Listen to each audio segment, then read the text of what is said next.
നമ്മൾ ഡെയിലി ചെയ്യുന്ന ഓരോ ഹാബിറ്റും നമ്മൾ പോലും അറിയാതെ 4 സ്റ്റേജിലൂടെ കടന്നു പോകുന്നുണ്ട്. അത് ഗുഡ് ഹാബിറ്റ് ആയാലും ബാഡ് ഹാബിറ്റ് ആയാലും, ലൈക്ക് എക്സസൈസിങ് ആയാലും റീഡിംഗ് ആയാലും ആൻഡ് സ്മോക്കിംഗ് ആയാലും, ഈവൻ ഒരു ലൈറ്റിന്റെ സ്വിച്ച് ഓൺ ആക്കുന്നത് പോലും ആ 4 സ്റ്റേജ് ആണ്: ക്യൂ, ക്രേവിംഗ്, റെസ്പോൺസ്, റിവാർഡ്. ഒരു എക്സാമ്പിൾ വെച്ച് പറഞ്ഞുതരാം. ഇപ്പോൾ നിങ്ങളുടെ മുന്നിൽ ഒരു ചോക്ലേറ്റ് ഉണ്ടെങ്കിൽ ആ ചോക്ലേറ്റ് കാണുന്ന ടൈം നമ്മുടെ ബ്രെയിനിന് അവിടെ ചോക്ലേറ്റ് ഉണ്ട് എന്ന് സിഗ്നൽ കൊടുക്കും. അതാണ് ക്യൂ. പിന്നെ നമ്മുടെ ബ്രെയിന് ഇങ്ങനെ ഇമാജിൻ ചെയ്യാൻ തുടങ്ങും, അത് സ്വീറ്റ് ആണ്, നല്ല ടേസ്റ്റ് ഉണ്ടാവും. അതാണ് ക്രേവിങ്. ശരിക്കും നമ്മൾ ക്രേവ് ചെയ്യുന്നത് ചോക്ലേറ്റിനെ അല്ല, ആ ചോക്ലേറ്റ് കഴിച്ചാൽ കിട്ടുന്ന സാറ്റിസ്ഫാക്ഷനാണ്. ഇപ്പോൾ സ്മോക്ക് ചെയ്യുന്ന ആൾക്കാരെ കേസ് എടുത്തു കഴിഞ്ഞാൽ അവര് ക്രേവ് ചെയ്യുന്നത് സിഗരറ്റിനെ അല്ല, ആ സിഗരറ്റ് സ്മോക്ക് ചെയ്താൽ കിട്ടുന്ന റിലീഫിനെയാണ്.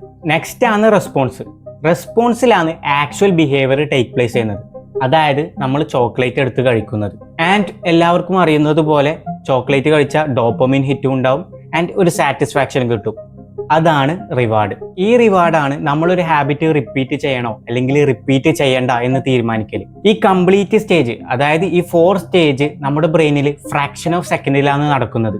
ഈ 4 സ്റ്റേജിൽ നമ്മൾ കുറച്ച് കോൺസെൻട്രേഷൻ കൊടുത്തു കഴിഞ്ഞാൽ നമ്മൾക്ക് ഒരു ഗുഡ് ഹാബിറ്റ് ബിൽഡ് ചെയ്യാനും കഴിയും, ഒരു ബാഡ് ഹാബിറ്റ് ബ്രേക്ക് ചെയ്യാനും കഴിയും. ഈ 4 സ്റ്റേജിൽ ഞാൻ കുറച്ച് കോൺസെൻട്രേഷൻ കൊടുത്തിട്ട് ഒരു 2-3 ഹാബിറ്റ് ഞാൻ ബിൽഡ് ചെയ്തിട്ടുണ്ട്. അത് എങ്ങനെയാണെന്ന് അറിയാൻ വേണ്ടിയിട്ട് എന്നെ ഫോളോ ചെയ്താൽ മതി. ഞാൻ നെക്സ്റ്റ് പാർട്ടിൽ പറഞ്ഞു തരാം.